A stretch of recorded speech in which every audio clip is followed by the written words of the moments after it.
अभी एक व्यक्ति गिरफ्तार हुआ है जिसका नाम आसिफ है। और ये आसिफ एक गैंग चलाता है जो रेलवे के फिश प्लेट्स वगैरह होते हैं या वहाँ पे जो उसके नेल्स वगैरह होते हैं उसको निकाल करके बेचने का काम करता था। और उसे जो पैसे होते थे ये बेसिकली एक नशेड़ियों का गैंग है, ये नशा करते थे। इसको अरेस्ट करने के बाद पता चला कि इसके साथ 3 लोगों ने मिलकर कृष्ण कुमार सैनी की हत्या की है हथौड़े से।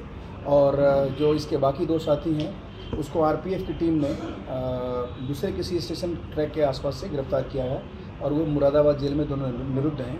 और ये अरेस्ट करके हम लोग इसको ले आए हैं और इसको हम जेल भेजे। हत्या की मेन वजह रही है कि चूँकि जब से सैनी साहब आए थे वहाँ पर, उनके आने के बाद से उस क्षेत्र में, उस पर्टिकुलर एरिया में जो ये रेलवे की चोरी होती थी, पहले चोरी काफ़ी होती थी, उस चोरी में काफ़ी गिरावट हुई थी। बेसिकली जो जितने ये रेलवे से ही सब सामान चोरी करने वाले ये लोग थे, तीनों चारों, इन लोगों को रोक दिया था उसने, वहाँ चोरी नहीं होने दे रहा था। इसलिए इन्होंने देखा कि भाई ये आदमी हमारे लिए यहाँ पे हमारे चोरी करने में बाधक बन रहा है, इसलिए उसको रास्ते से हटाने के लिए उसका मर्डर किया।